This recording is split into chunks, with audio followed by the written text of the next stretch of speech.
Well, there's the bell starting the newest edition of the Weighing Interjection Show, where Josh Thompson and I will talk about the highlights and hot topics going on in MMA right now. Josh, are you ready?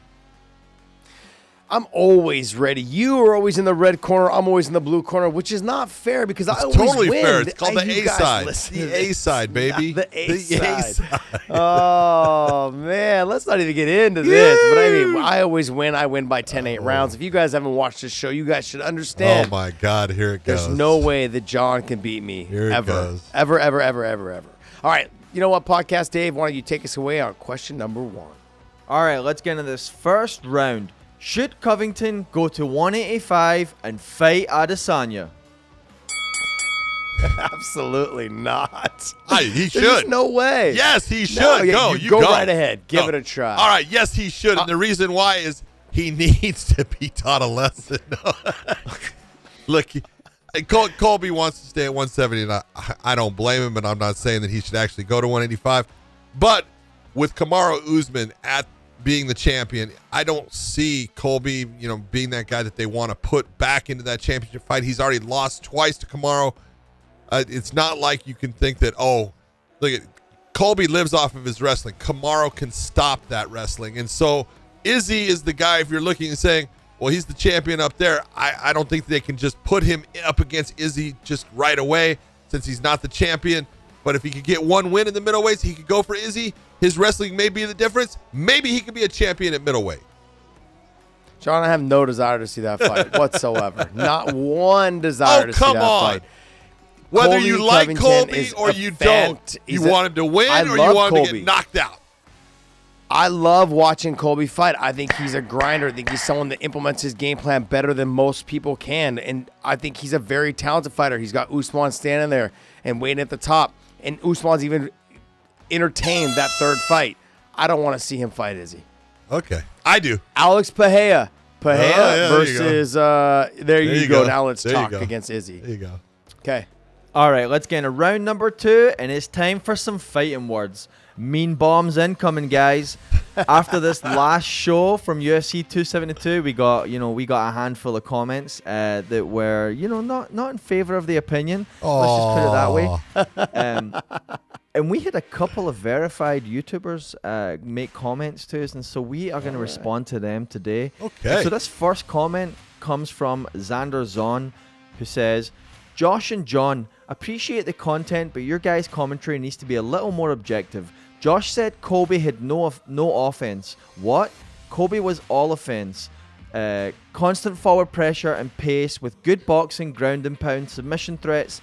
John said Colby will never be an exciting fighter. Again, I disagree, and that's quite a strong subjective comment given your platform. Watching Colby dominate and attack is a way more exciting than Izzy's last 2 fights, for example. Just feints and staying at distance. I'm not a massive Colby fan, but I'm annoyed by the critique towards the most decisive MMA skill, and maybe people who find dominant wrestling boring should only watch kickboxing.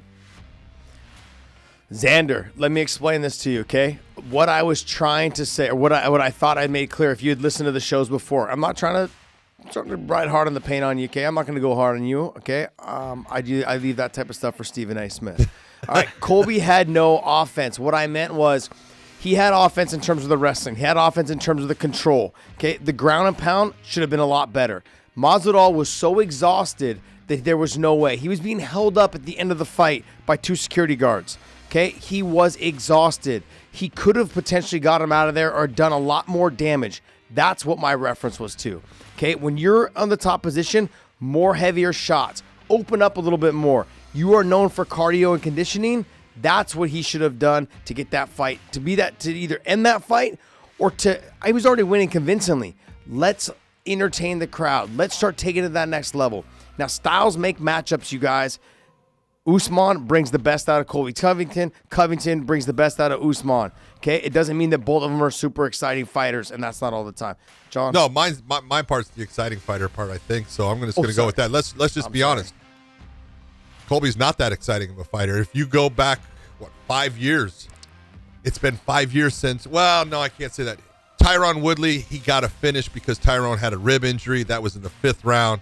Other than that, it's been 5 years since he was able to finish someone. Everything's a decision, and this is why you look at Colby, and he's a good fighter. I will take nothing away from him. He is a damn good fighter. He is a grinder. He is good at what he does. He talks really well. And he either gets you on his side or he gets you to hate him, which means you want to watch him. All those things. But if you're going to be honest about his fights, other than Usman, exactly what you're talking about, because styles make fights, his Usman fights that he has lost have been exciting fights. They've been good fights. But if you go into, Max Griffin, he had a fight. That's the one that I think that he ended up getting a stoppage, and that was his last stoppage.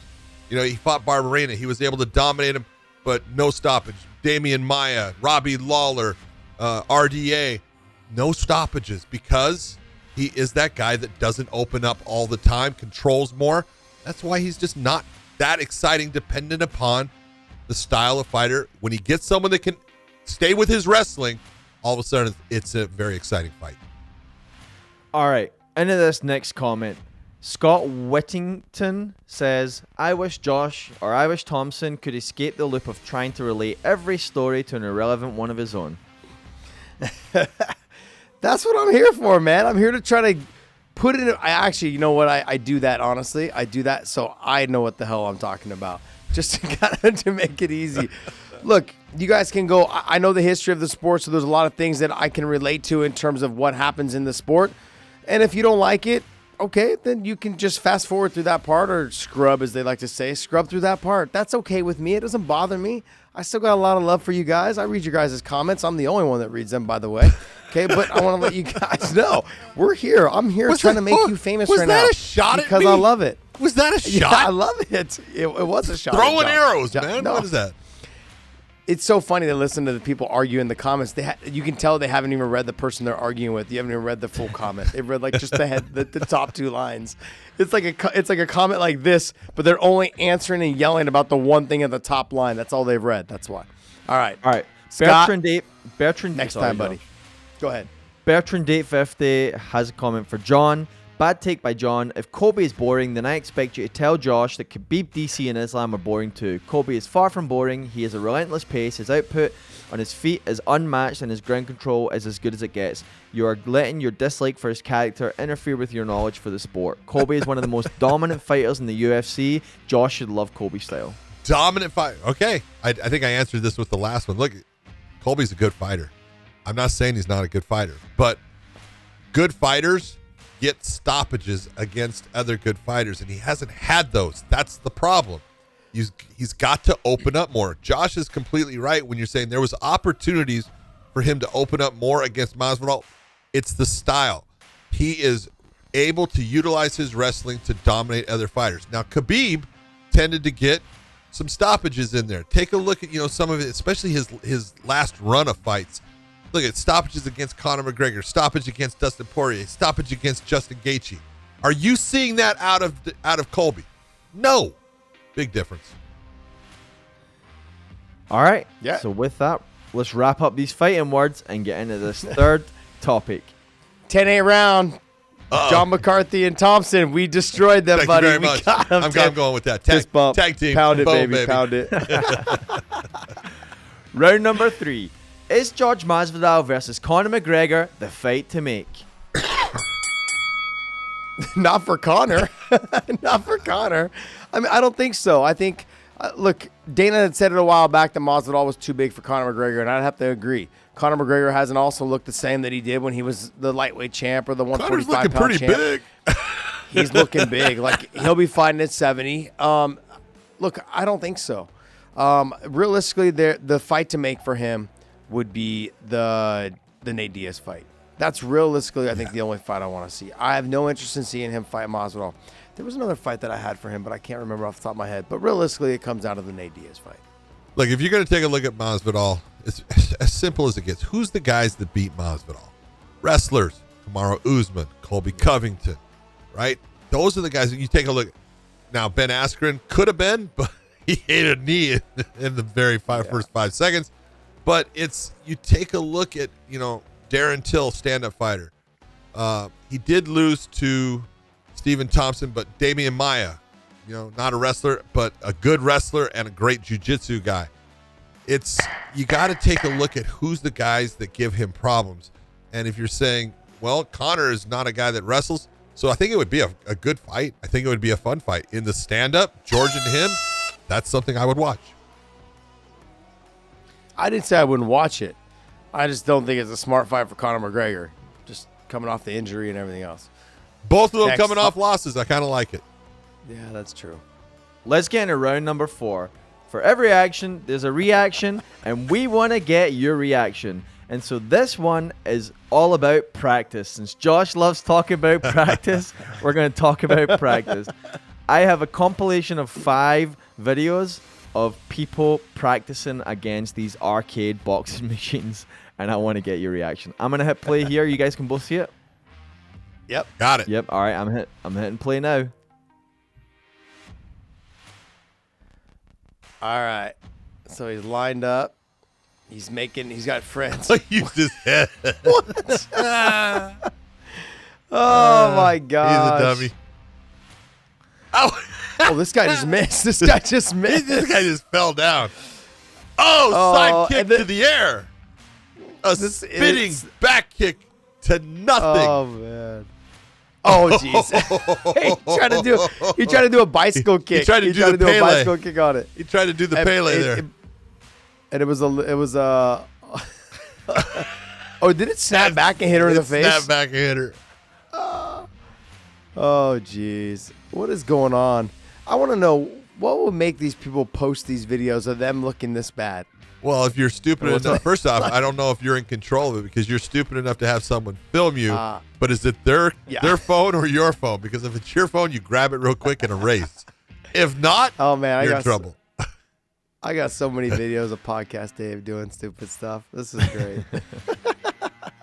All right. Hold on. I'm going to go with. I'm going to give you a little information.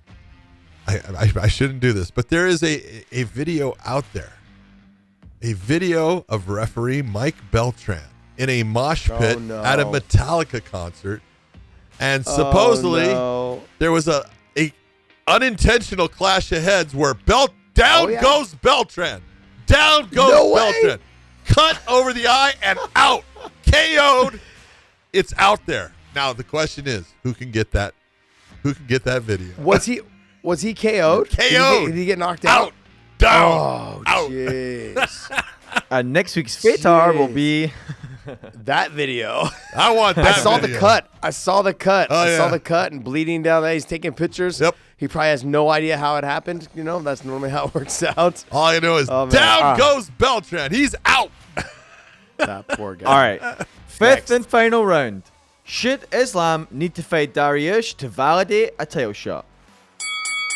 Absolutely not. I mean, not that I wouldn't like to see that fight, but does he have to have that fight to validate a title shot? No. Look at the guy. What, he's on 11 fight win streak right now, right? This is you get into these. This is the Tony Ferguson factor. The Tony Ferguson factor is how many wins do you want the guy to have before he gets a title shot? Come on, this is he has done everything you could ask for a fighter. Everybody you put in front of him, and the other part is he's finishing guys. You know, none of these aren't going to decision. He's finishing guys, and he's finishing good fighters. He deserves that title shot. Now, I'm not saying he should take the place of Justin Gaethje against Oliveira, but whoever wins that fight, the name Islam Makhachev should be next in line. Yeah, I agree. No, look, like I agree with John as well that I would love to see that Dariush fight. I would love to see it. But does he need it to validate the title shot? No, absolutely not. And everyone talks about like, well, he hasn't fought any really top 10 guys. Look, he's got 11 wins. And then on top of that, a lot of those are finishes. And when you look at guys like Saryukian, right, who are coming up, who are they probably should already be ranked in the top, 7 or 8. Saryukian's he's good. A stud. Saryukian's tough, man. So I look at that, and I look at Dariush. I would love to see those fights, but guess what? He doesn't need it to validate it. Nope. Absolutely not. Nope. Well, hey, guys, I want to thank you guys for watching our show, Weigh Interjection. Hopefully you guys enjoyed this. This is a fun little show we do just for you guys. It really is only on our Clips channel, so hit the like and subscribe button so you guys continue to be notified when this show drops. We drop it randomly throughout the week, sometimes on Thursday morning in the early morning, sometimes in the early afternoon time. So just hit the bell there so they can be notified. And, John, take us away, bud. Hey, for everyone out there giving a response like Xander Zahn, and thank you very much. We appreciate that you're listening to us, and actually we appreciate you giving us your thoughts on where we're wrong. It's okay. Kind of like it. For everyone out there, thank you for tuning in, and we will see you